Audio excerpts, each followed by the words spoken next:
रूस की मिसाइलों से तबाह हो चुके यूक्रेन पर अगले 4 महीने भारी पड़ने वाले हैं, क्योंकि वहां के आधे से ज्यादा पावर प्लांट बर्बाद हो चुके हैं, जिसकी वजह से यूक्रेन में बिजली और पानी दोनों का संकट पैदा हो चुका है, जो कम से कम अगले 4 महीने तक लोगों को परेशान करता रहेगा, क्योंकि हड्डियां गला देने वाली ठंड को उन्हें बिना बिजली और पानी के काटना होगा। Це відбувається весь час.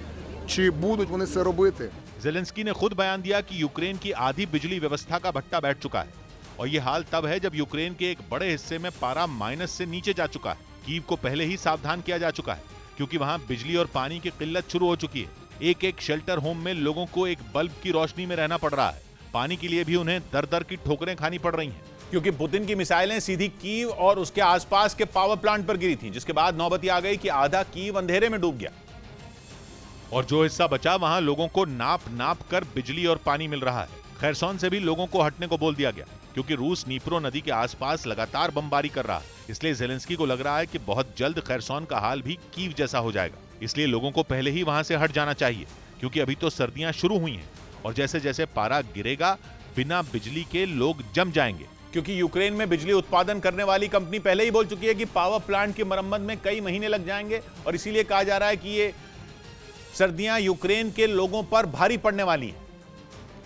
क्योंकि मिसाइल अटैक में बर्बाद हुए पावर प्लांट मार्च तक रिपेयर होते नहीं दिख रहे। सबसे ज्यादा परेशानी ऊंची इमारतों में रहने वालों को होगी, जो अंधेरे में डूबे कीव और यूक्रेन के बाकी हिस्सों में जैसे तैसे दिन तो काट लेंगे, लेकिन जमा देने वाली रात उन पर भारी पड़ेगी। एक रिपोर्ट में दावा किया गया कि यूक्रेन में बिजली नहीं होने से करीब 2 करोड़ लोगों ने अपना घर छोड़ा है, क्योंकि पुतिन की करीब 5000 मिसाइलों ने वहां के आधे पावर प्लांट तहस नहस कर दिए। यानी आने वाली सर्दियां यूक्रेन पर सितम ढाने वाली हैं, जिससे बचने का फिलहाल वहां के लोगों के पास कोई रास्ता नहीं है, क्योंकि पुतिन का मिसाइल अटैक जारी है। खबर है कि क्राइमिया को बचाने के लिए रूस के राष्ट्रपति पुतिन ने एड़ी चोटी का जोर लगा दिया है। रूस को डर है कि क्राइमिया पर कब्जे के लिए जेलेंस्की की फौज किसी भी वक्त बड़ा हमला बोल सकती है, और यूक्रेन को अमेरिका से मिले घातक मल्टीपल रॉकेट लॉन्चर हाइमार्स के रॉकेट वहां आफत बनकर बरस सकते हैं।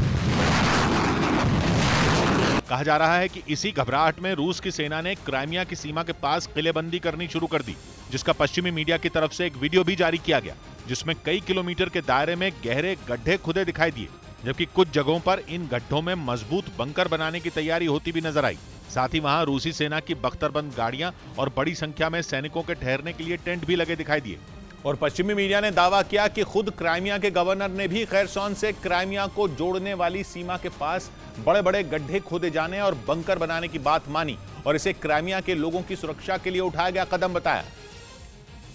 मतलब यह कि खैरसोन में कई अहम इलाके अपने हाथ से निकलने के बाद रूस भी ये मान चुका है कि यूक्रेन में उसका सबसे सुरक्षित किला क्राइमिया भी अब खतरे में है, और यूक्रेन की सेना अमेरिका और पश्चिमी देशों से मिले घातक हथियारों का जखीरा लेकर वहां पहुंच सकती है, जहां पर 2014 से रूस का कब्जा है। जबकि खैरसोन में जिन इलाकों से जेलेंस्की के सैनिकों ने रूसी सेना को खदेड़ने का दावा किया, वो क्राइमिया की सीमा से महज 100 किलोमीटर की दूरी पर मौजूद है।